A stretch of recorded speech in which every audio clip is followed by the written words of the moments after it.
Good morning, Clint. How are you? So good. So good to see you. So good to see you as well. So, just wanted to do a quick introduction and just to remind everybody, my name is Amanda, and we have our expert panelist, Dr. Clint Rogers, joining us today about spirituality.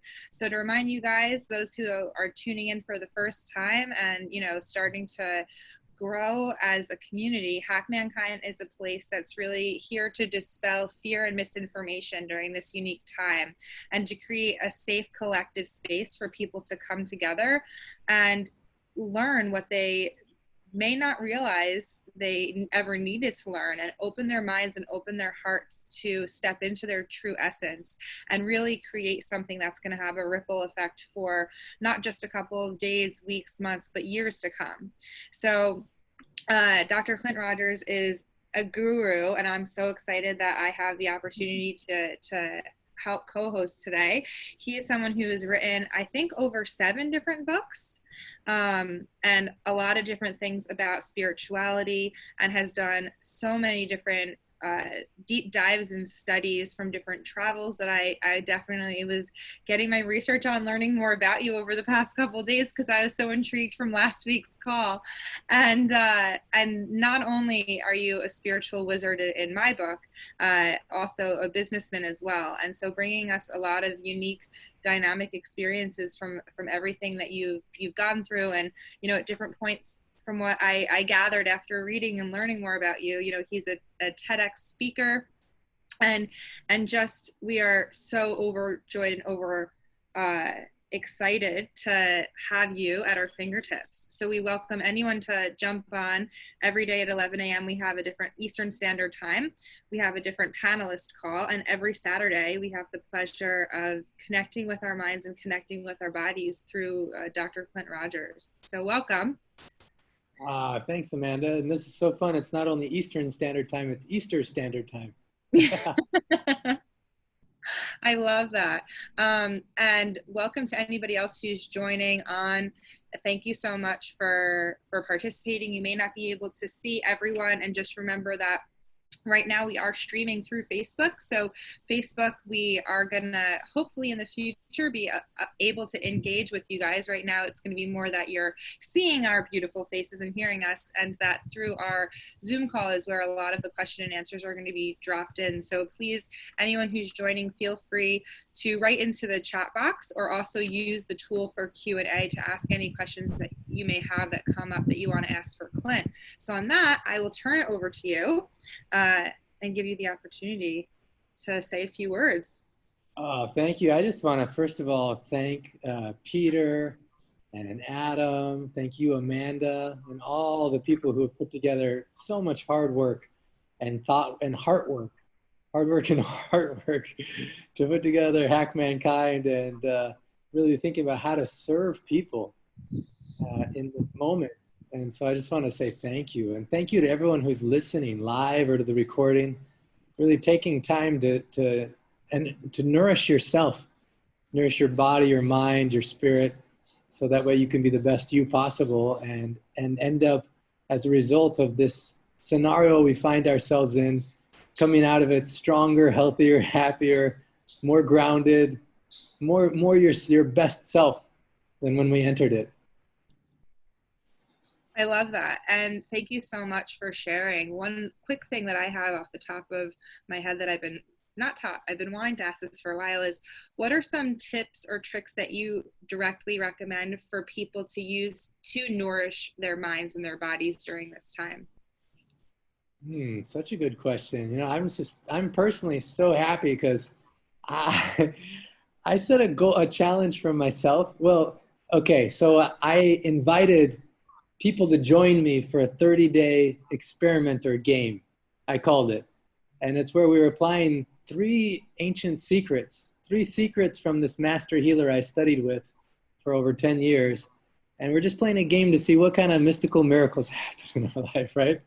And so I use it as an opportunity. At the very beginning, this master healer, he would always say, "What do you want?" That's the first and primary question that he would always ask people. So at the beginning of this game, people had to get a notepad. Actually, I have mine right here. There's my notepad. And on the very first sheet of paper, you write down, "What do you want?" And you actually, there's a method for discovering, lots of people don't even know what they want. According to Dr. Ram, 95% of people actually don't know what they want. You know, they just go window shopping all the time. He says 3% of people know what they want, but they never achieve it. He says 1% of people, they know what they want, they achieve it, but they can't enjoy it because in the process they got health problems, relationship problems. He says only 1% of people know what they want, achieve it, and enjoy it because they've achieved it in a non-toxic, long-term, predictable, secret success way. And so, but the very first part is discovering actually what do you want? Not what do your parents want for you, not what does your spouse want for you, not what does your neighbors want for you, but what does your soul want? And it was really funny. It surprised me on mine. Mine says, and then I had everyone write it in form of a gratitude statement. So you speak as if you're grateful that thing already happened. You know, so mine was, I'm so grateful. This is what I wrote 1 month ago, 30 days ago. I'm so grateful that at 43 years young, I'm more physically fit than I have ever been before in my life. So grateful I can do 108 push-ups in a row, 108 sit-ups in a row. I can do 24 pull-ups in a row. I do yoga every day and I can now touch my toes while standing straight, and I can run 6K with ease and stamina and joy. So that was what I had written. Okay, and I didn't get to the end of it accomplishing everything, but I was so happy because today I recorded, when I started the whole thing, I could only do 11 pull-ups and I couldn't touch my toes. Like I'd stand and I'd bend and there was like a gap of about like this much, you know? But I did yoga every day for 30 days, first time in my life. And I'm so blissed out because not only I can touch my toes, but I can touch my knuckles and wrap my fingers under my toes. And then I recorded a video. We have a Facebook group where everyone who's participating is just sharing their miracles. And I recorded a Facebook Live where I was doing, at the beginning, I could only do 11 pull-ups. And today I could do 22.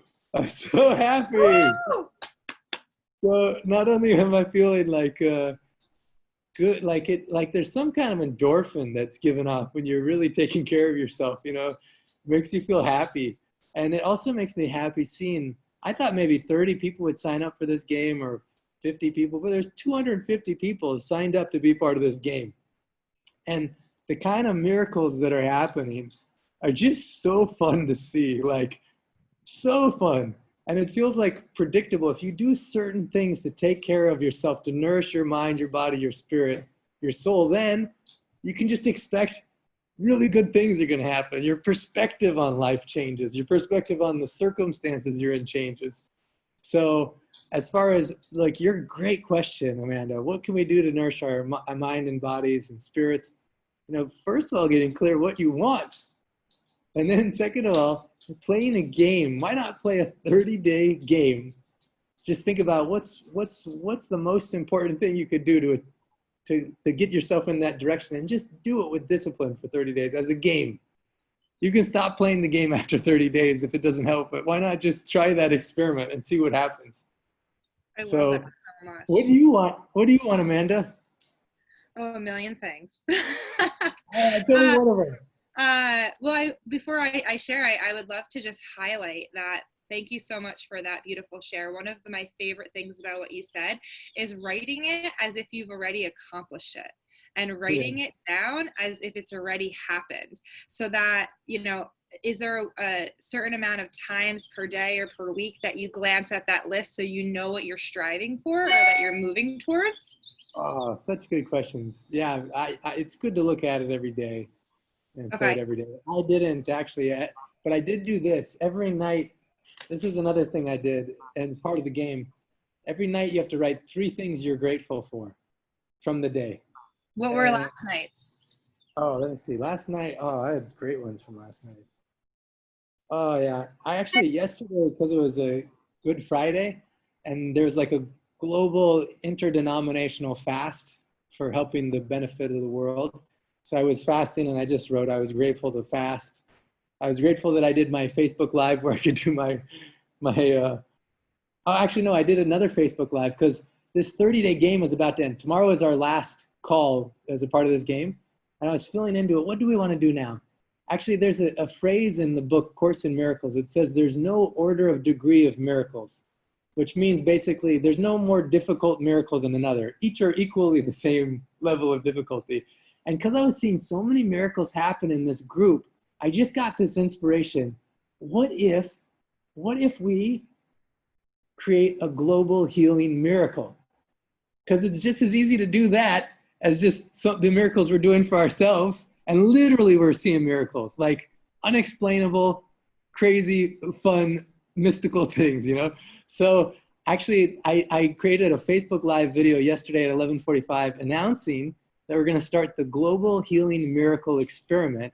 And I'm going to invite 1,080 people to participate.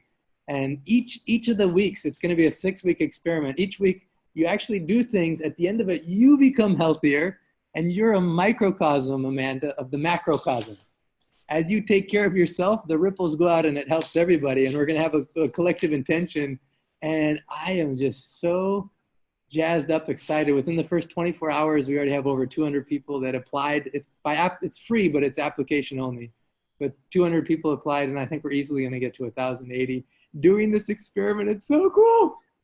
I absolutely love that. And I would love if we could, share, sharing the wealth always creates that beautiful ripple effect, right? So I grew up in a Jewish household, and it was always about doing tzedakah or doing good service, doing mitzvot, giving. And what you just highlight is a huge part of spirituality for me, and it's that act of service, it's that paying it forward, and I applaud you for your efforts. And I am curious if maybe you want to drop your own link into the Hack Mankind Facebook page, because then we could increase and generate more power, more momentum, faster, quicker together, right? And I definitely believe in your enthusiasm in your soul. I feel it. I feel the energy, and I absolutely love it. And I really do also believe that by having us as a united front, you can definitely have a bigger impact. And I applaud you for doing something that's so simple yet unique. And all you need is that momentum. And it sounds like one of the key ingredients to what is going on with you and in that group is the accountability. It's that place to check in. It's that place to share what's going on. And that is something that is an expert hack for sure. And at Hack Mankind, when we talk about hacks and daily hacks and expert hacks, what we mean by that are, what are these tools? What are these golden nuggets that we can use and apply in our daily life? And just like you're saying, having something, creating a purpose for 30 days, for 300 days, whatever, let's start somewhere. And I love that throughout this place is maybe you don't know who your higher power is or what it is, or it sounds like by having this united front, by having this place to come together, is an opportunity to believe in something that's outside yourself, to believe in something that's bigger than yourself.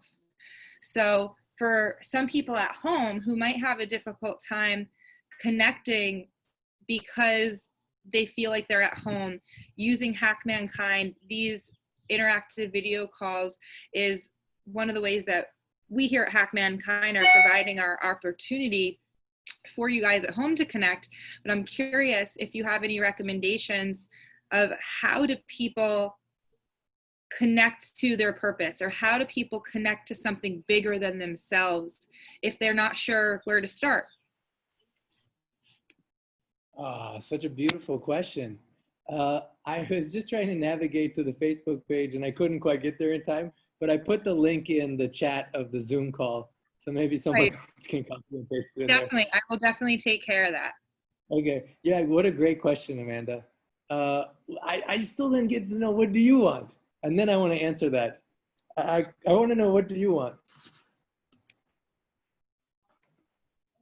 I know I keep dodging that question, right? So my primary question used to be, what can I do to love myself more, to impact more people in less time? And it's continuing to evolve and change. My primary occupation for a long time was being one-on-one with people or doing group sessions with people through occupational therapy and through yoga. So ever since I was 16, it was, I got to get involved with healthcare. I got to get involved in healthcare. I got to get involved in science. And I was just that person who loved doing experiments. And if something's broken, I don't want you to tell me how to fix it. I want to take it apart and rebuild it myself. And my interest in my career has really been changing, and it's really been morphing into how can I serve more people? How can I create a bigger impact? For me, helping 5,000 people a year wasn't enough. So it's changed into more goal oriented as to how can I help 5,000 people this year in 2020? How can I help 500,000 next year? And when I turn 35 the year after, I want to be having a ripple effect where I'm helping 5 million people.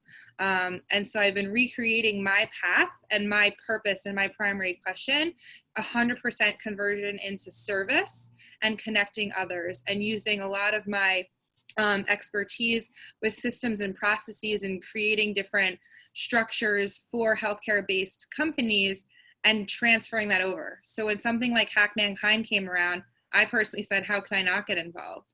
So what do I want? I want,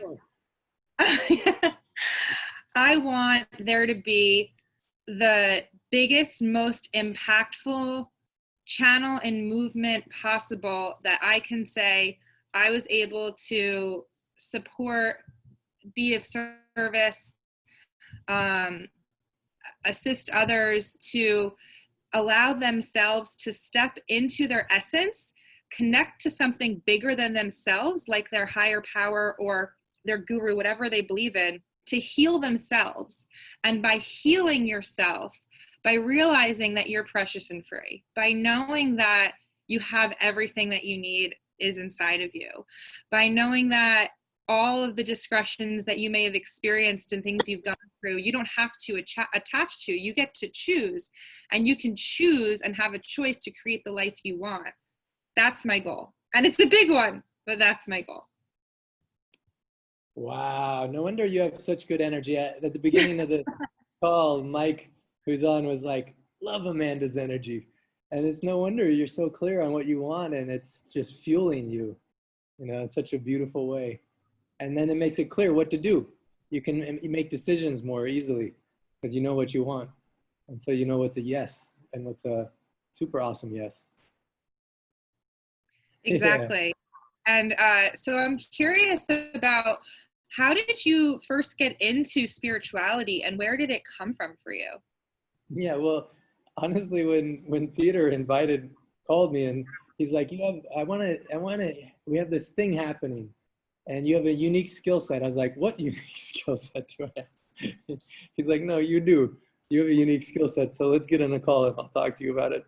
I thought he was going to invite me as a panelist in some other area. And so he's actually the one who inspired me to be in this particular zone. It's not something that I was like a plan of my life to go into spirituality or something like that. But I do really believe that we're not physical beings having spiritual experiences. We are spiritual beings having physical experiences. I believe that very strongly. And so the way I approach most of life is in regards to that viewpoint or philosophy or understanding or whatever you want to call it. And so since I was young, I did have just a natural love of prayer and of God. I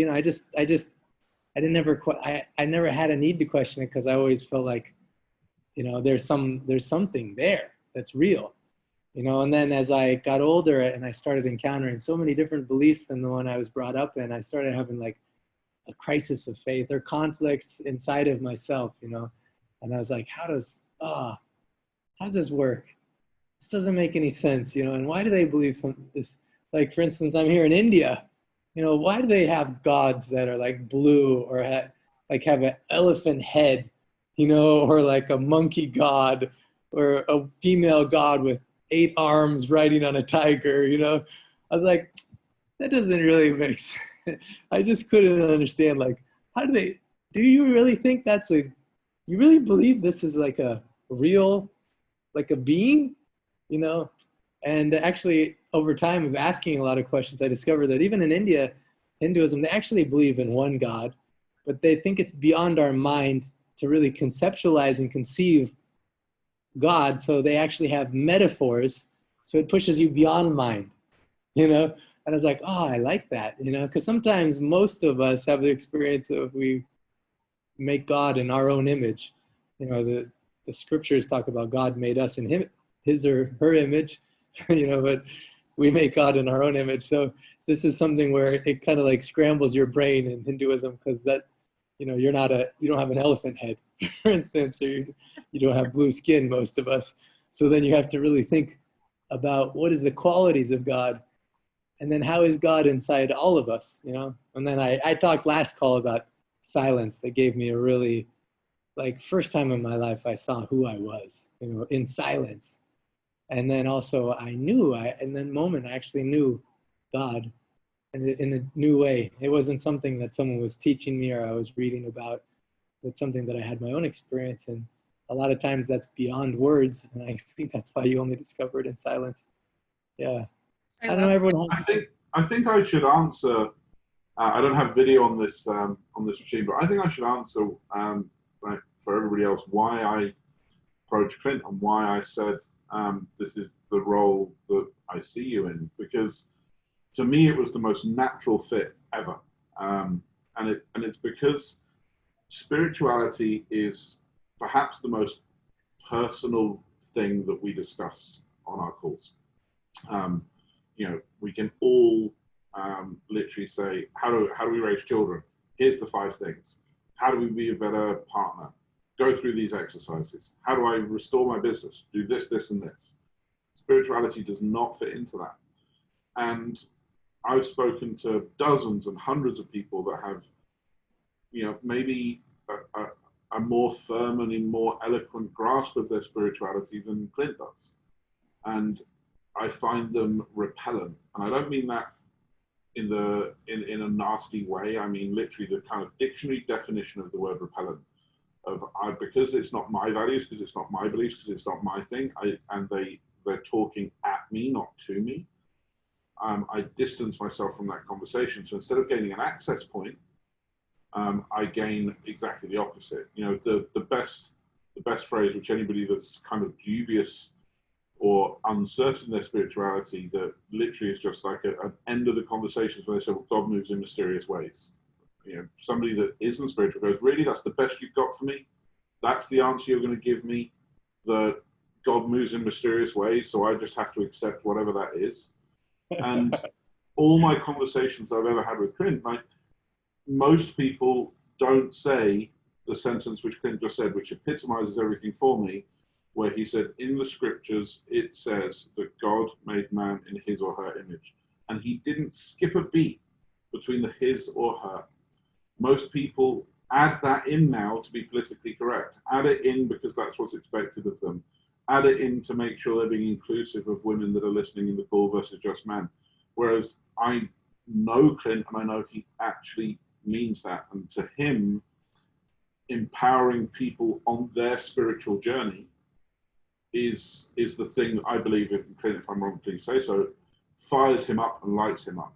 Not inspiring people to follow his spiritual journey, not firing up people to follow his beliefs, but firing up people to empower them on their spiritual journey and answer their questions. And that, to me, is an incredibly unique skill set, because finding people that have a belief structure and have passions and have their spirituality, but don't see that as a model and blueprint that others have to follow, to me, certainly in my experiences, is incredibly rare.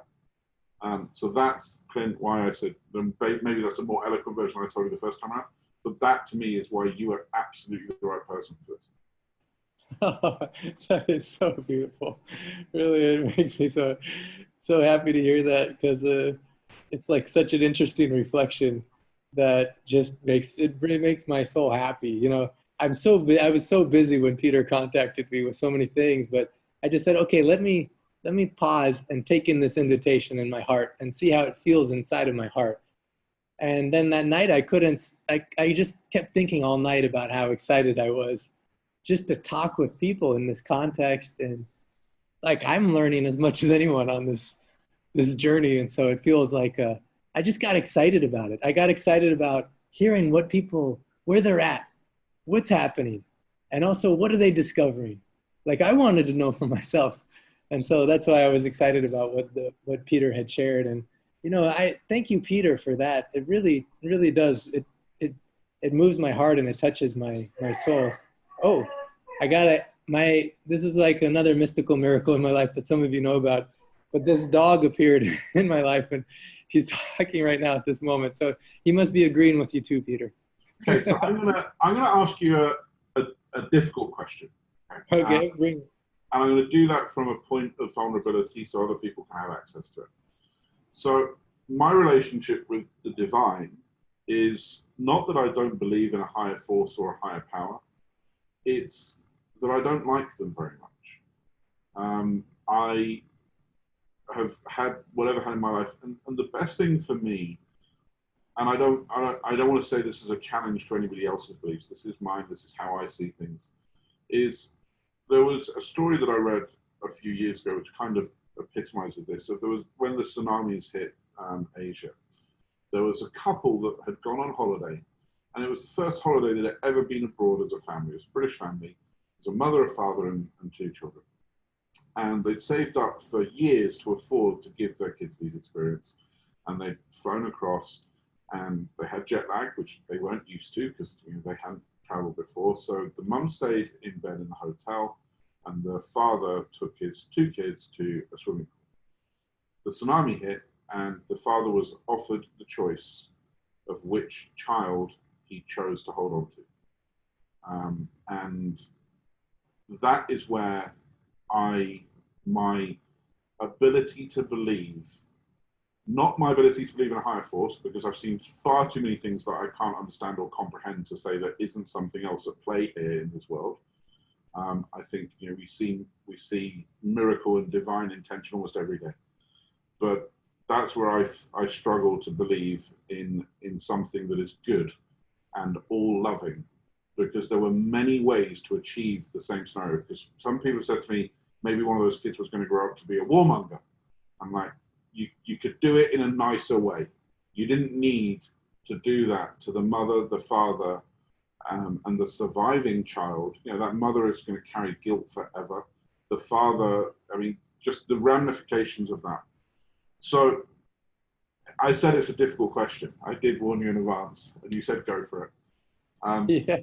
How do you advise that I internalize that next to a narrative of a divine being that is good and holy and loving and cares for this creation that we have on this earth? Wow. And you can tell me if you want, but you'll answer it next week if you want more time to think about it. No, I'm open to any questions. And like I said in my little video, I may not know the answers, but I want to look at all the questions. And it's such a profound question and deep question. And let me see if I understand you, first of all. Your question is, when circumstances like this happen, where it's like, why on earth would this scenario ever exist in a realm in which there's a loving being that has the power to stop it and doesn't stop it? So how could there be a loving being? Correct. Or a loving being doesn't have that much power? I'm going to skip over is God omnipotent, and go to if he, she, it has the power to create what we have seen and do all these things. I'm going to accept omnipotence as part of that thing, because my logical brain says I was created by my mum and dad, and my mum and dad were created by their mum and dad, and so on and so forth. So you reach a point where something had to start everything that was always there, or our understanding of physics doesn't work. So that there has to be someone that breaks the rules of physics, chemistry, and biology, as we understand it, to say, well, I was always here, and I chose to start this stuff. If you could choose to start everything that we've seen in humanity, then I'm going to accept omnipotence as a given inside that equation. So yeah, it's the first one.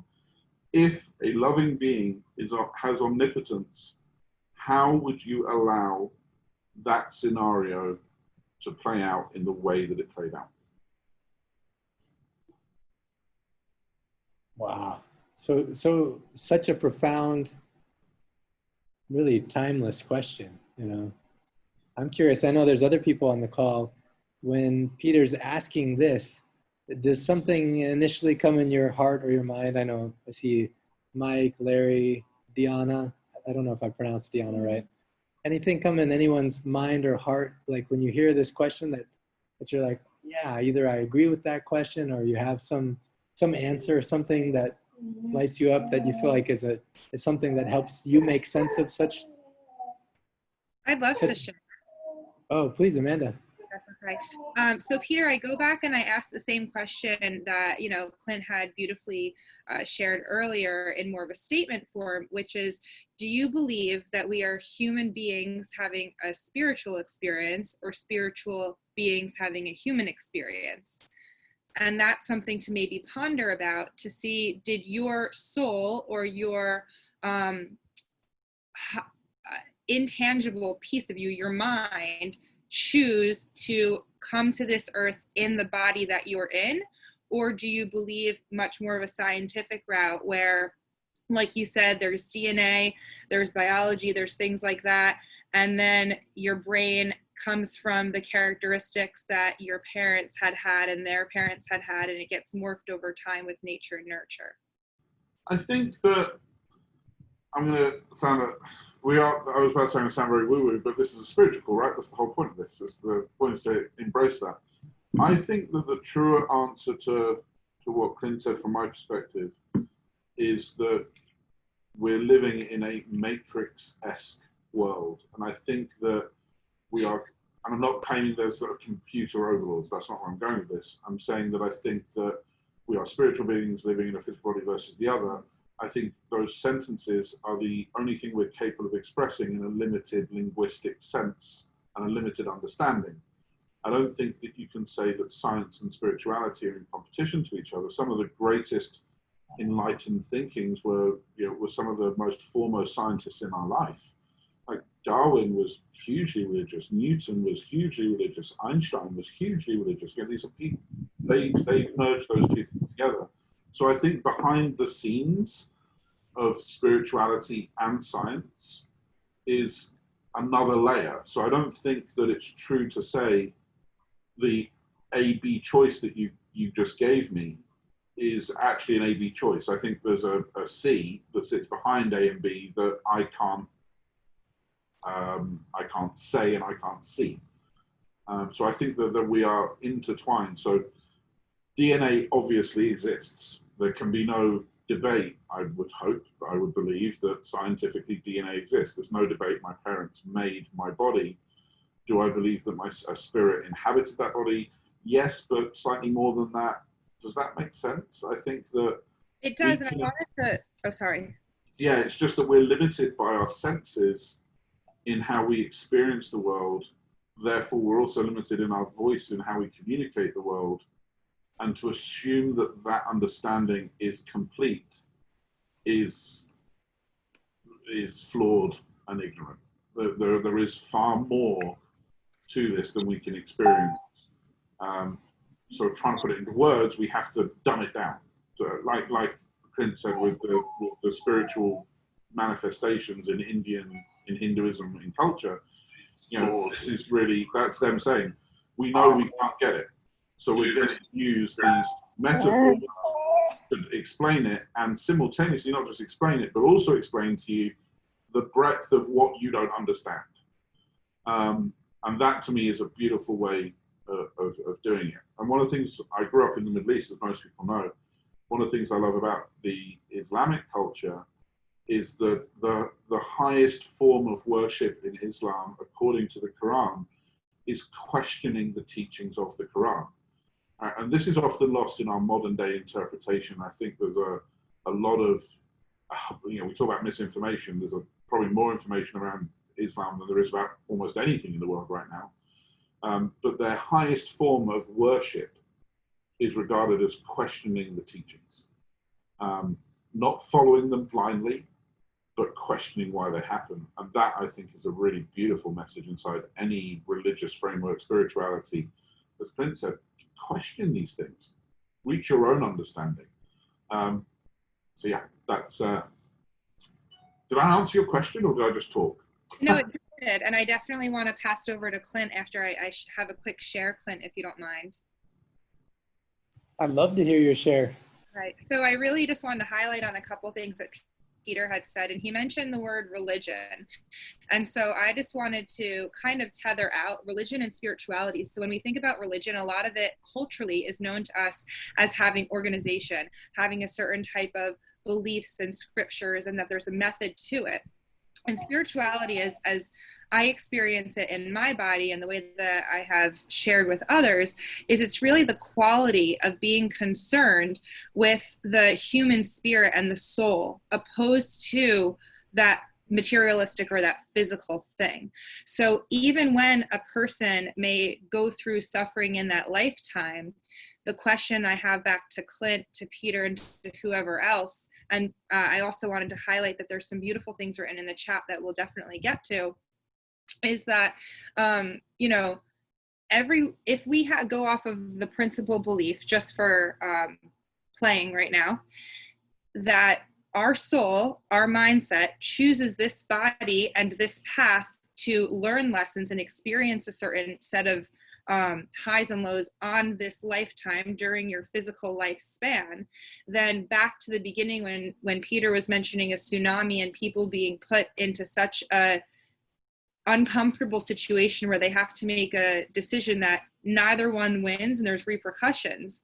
Maybe that is because that soul at that time in that lifetime decided to permeate that body and to live and experience what they needed to, so that they were able to gain wisdom, knowledge, and go through it because their soul chose to. And I'm curious to know what anyone thinks about that. Well, my answer to that, as I said earlier, if you add in omnipotence into that equation, you can't see my face, but somebody could have snapped their fingers and given those various actors in this play everything you just said, without the pain and adversity that goes with it. Now, but if we don't have the pain and adversity, then how do people actually learn the lessons? You know, you're denying. If you agree with what you just said, you deny omnipotence as the underlying tenet to that. What you're saying is there's a rule. The rule is you must have that pain and adversity to learn those lessons. If you have that rule, then omnipotence no longer exists, because omnipotence is then confronted with that rule and can't move beyond that rule. I hear what you're saying, and I think that I don't think omnipotence is what I'm after. It's more of the experience. Like Michael had said something beautiful in here, which was, trees growing in a greenhouse live for about a year, then begin to wither. Scientists discovered that the chief cause of death was a lack of strength. The cause, no wind. Without the wind to test and push the trees, they grow weak and cannot survive. Challenge the misfortune is the wind that makes us strong. 100%. And I welcome adversity into my own life as challenge. I'm not saying I want people to have a life that's pain-free. That's not where I'm going.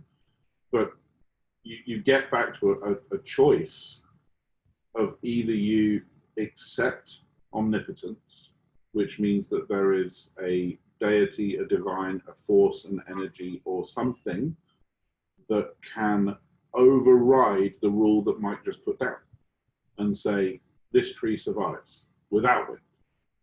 Or you say omnipotence doesn't exist, and the rules that are in place through physics, chemistry, biology, through personal development, through psychology, through growth, do exist. Therefore, omnipotence is no longer, you can't have both. You can't have both. Either omnipotence means there is something that can change anything at will. And I think that the ability to be aware of that is one's ability to transcend. And when you're thinking about transcendence and you peel back the layer from that, and it's how spiritual are you? And you peel back the layer from that and it says, are you aware?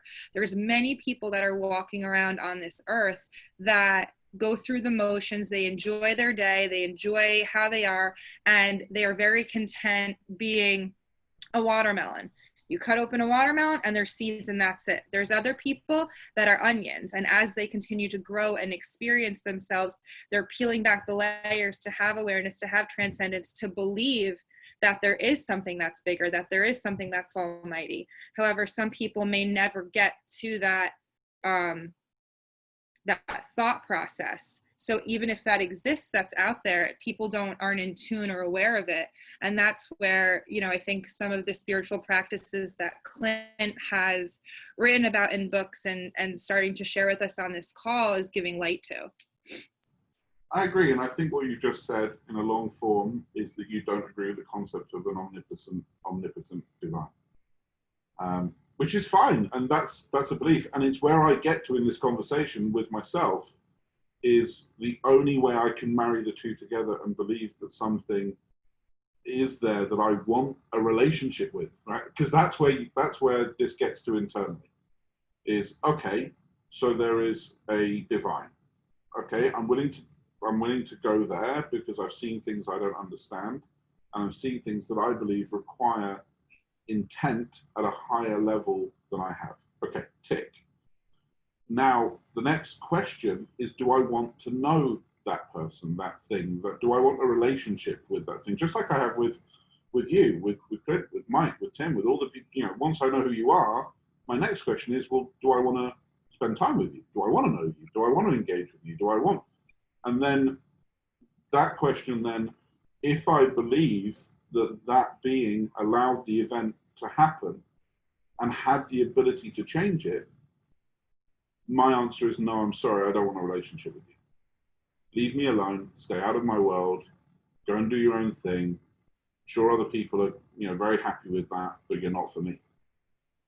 And I would love to fast forward at some point to have the conversation with this person who goes to me, hey, give me a break, man. I was doing the best I could.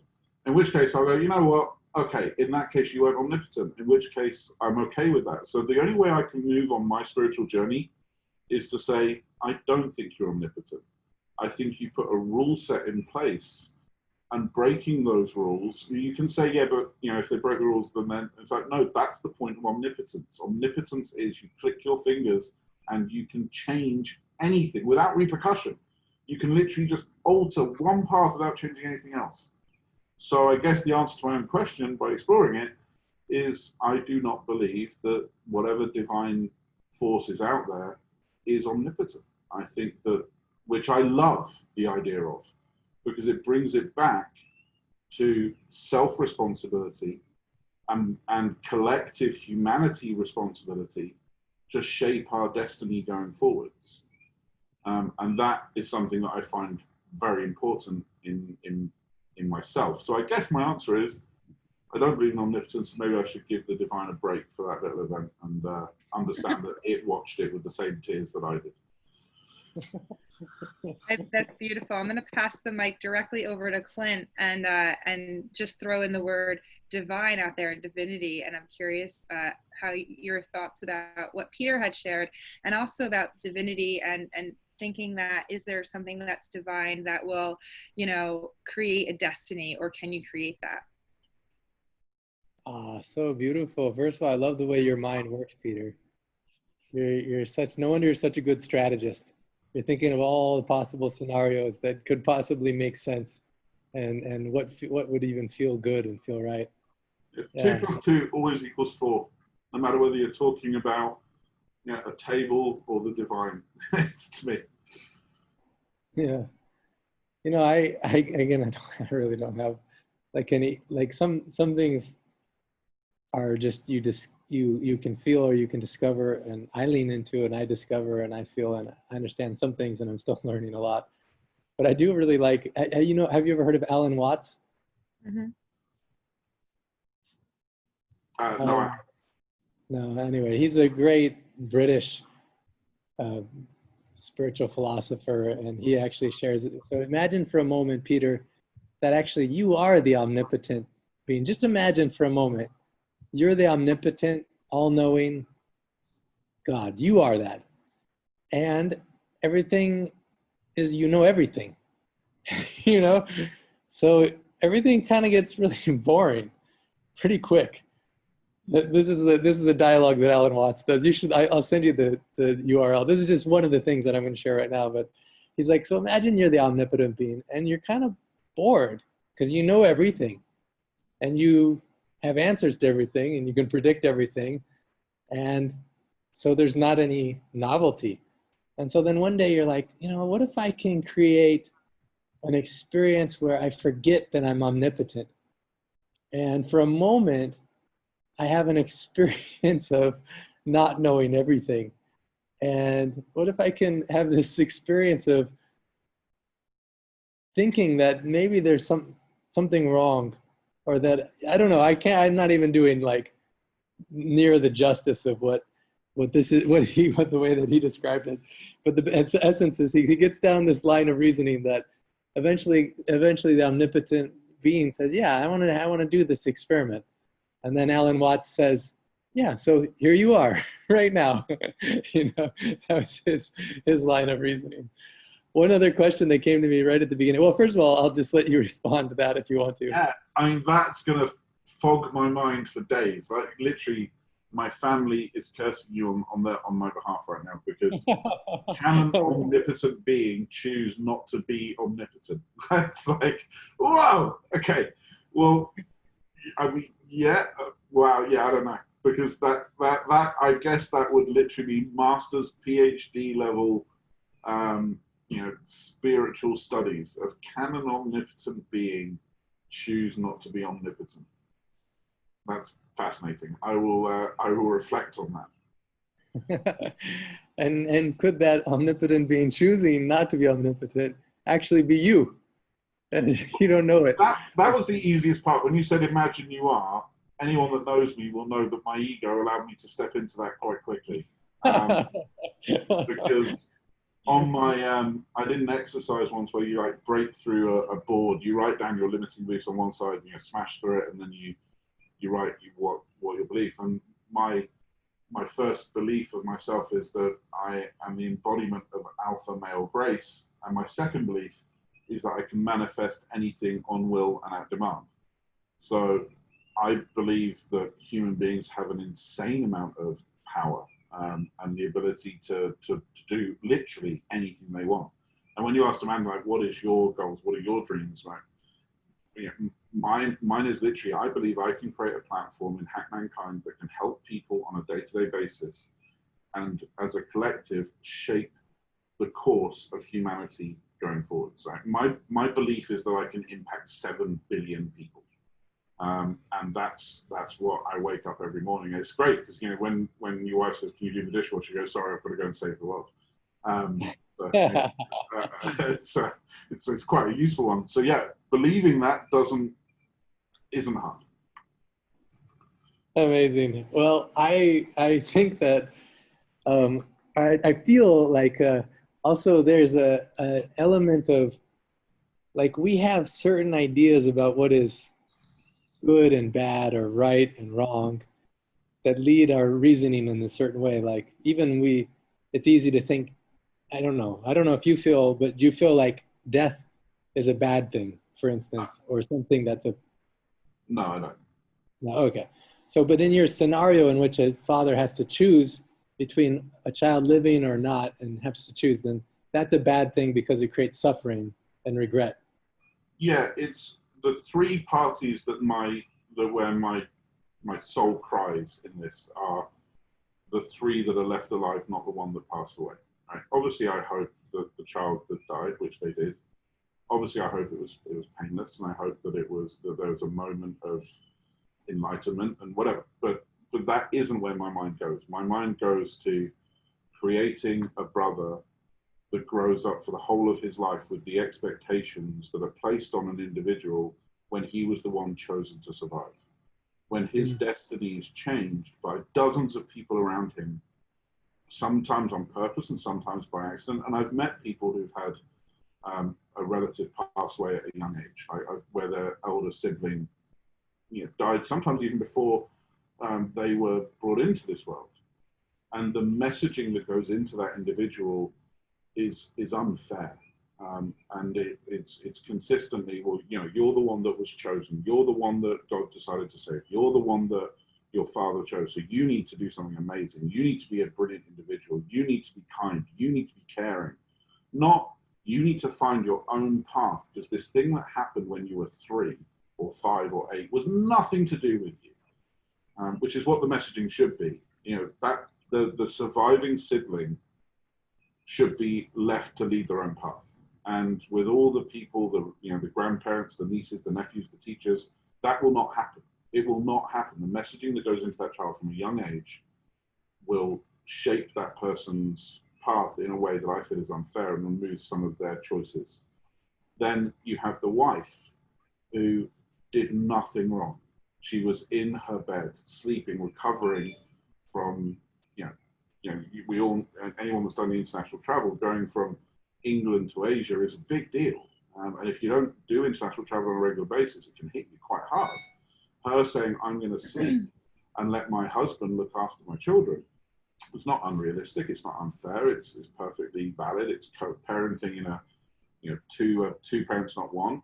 And yet she, as the nurturer and carer that brought life into the world, has had that removed from her in a way that was totally outside of her control. And yet she will go through a period of blame where she says, why wasn't I awake? Why didn't I do this? Why didn't I do that? Again, a perfectly natural response that she's never going to get, not never, that she's going to find it very hard to get closure on. We're looking at a husband and wife as a unit, which are probably 12,000% more likely to get divorced as a result of this, because they now have to try and marry that tragedy inside that. And they have to try and parent the existing sibling at the same time. And I haven't even spoken about the father, who had to choose which of his children he didn't hold on to. I would want to literally take my own life if I ever had to make that choice. And I would be in consistent pain that I couldn't take my own life because I have a child that's in the world that needs me to be my best self. So my entire life has now changed direction, and I now have to step up every morning and face an insufferable amount of pain because my surviving child still demands the best from me. And I have to put on a face every day and present that child with a caring, loving, supportive father who tries to shield them from that tragedy and explain it to them and da-da-da-da-da. So yeah, I'm not focusing on the child that passed away because people pass away all the time. And there is tragedy in that. It's why does those ripples have to happen in that way? That's where I get to. Such a beautiful, beautiful question. You know, there's a couple of things that, because I know we're basically almost out of time. Have you ever read the book The Shack or watched that movie? I don't know if you've ever seen this, but no. It's a story. Have you seen this one? No, I'll look it up. I've got a reading list coming out of this call. Yeah, it's a book, but it's also a movie, and it's so profound. It's a father who's actually, his daughter gets abducted and murdered, and it's like so troubling at the beginning, and he's having this big fight inside of himself and loses all faith.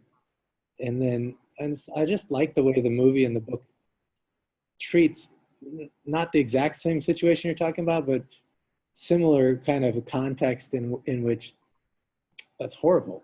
How can that ever be allowed? And the way that it walks it through is, I think, really profound. Kind of the earlier question and dialogue that you and Amanda were having, just because I'm in India, I like this. There's two stories that I like here. You know, talking about imagine you're omnipotent.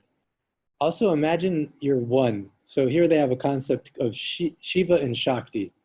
So Shiva is the creative male element of the universe, and Shakti is the creative female energy of the universe. And all of us have actually masculine and feminine in us, or Shiva and Shakti in us. But there's the story, the creation story here is that there is one being, and then that being decides it wants to experience itself. So it separates into two beings to start with, Shiva and Shakti, just so it can see itself and experience itself, you know? And then from there, it has multiple experiences of self, you know? There's another experience about Krishna. I think it was Krishna, but Krishna, he basically, he wanted to play this game where he created levels of, like, layers of, like, forgetfulness or difficulty, where he wanted to see how long it took him to figure out that he was actually Krishna. He was God, or he was omnipotent God. And so he just kept going layers and layers of more difficulty to see how long it would take him before he would actually figure out that he was actually the divine creator. And so built into the history of this land is these analogies that, or stories, or I don't know what you call them even, but like when I read even the Bible, I read the name of God. And it's amazing, actually, in light of some of the experiences that I had in silence and other kind of experiences I've had, where I'm like, wow, that was there the whole time, and I never saw it. It actually says the name of God. So that's some more research if you want to do it. Just figure out what is the name of God in the Yeah, Bible. well, I thought I was busy enough, but yeah, Alan Watts, what is the name of God, and what's the shack? I love your question, Cedar. I love your heart, and I love your energy. I love everyone who's participated in the chat. I think so many beautiful things were written in the chat too, from Mike and from. Yeah, definitely has been an amazing time with you, and I wish that we had more time. And I just wanted to do a quick wrap up here. Thank you so much for Clint and for everyone who participated. There's so many amazing things about our expert hacks, our spiritual guru, if I can say, Dr. Clint Rogers. And you can find him here at 11 a.m. every Saturday, Eastern Standard Time. And also, please check out his website, wisdomoftheworld.com. That's wisdomoftheworld.com. We're going to be sharing some more resources from him on our Facebook page. And anyone who's tuning in to us from Facebook, you're welcome to sign up and sign in at www.hackmankind.com.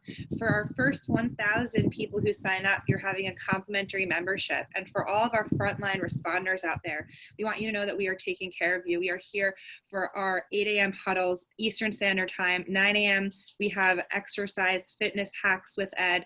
10 a.m. we have support calls, and 11 a.m. each day we have a different panelist coming in. And for those first line responders, we're talking about anyone from our medical, our doctors, our nurses, our EMTs, our paramedics, our firefighters, our police, and of course, all the teachers that are there. We want to make sure that you guys have the resources at home to stay connected and to learn about different ways to deepen your own belief system. And one of the biggest things, we've talked about so many different topics on this call, as far as, really questioning why you're here, what your purpose is, as well as why do tragedies happen, and how do you connect to something that's bigger than yourself. Clint had given us an amazing resource, which is write down what you want and maybe make a challenge out of it. He's doing this wonderful opportunity for 30 days where you figure out what do you want, and then you write down what your goals are, and you make it a challenge, and every day having check-ins and accountability to get going on it.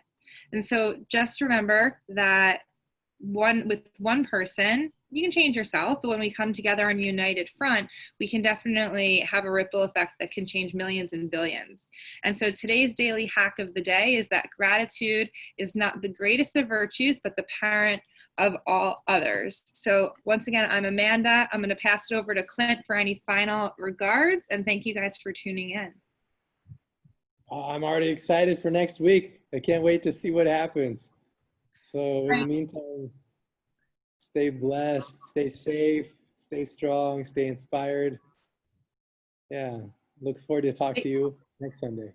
Namaste. Thank you guys so much. Namaste. Have a great day, you guys.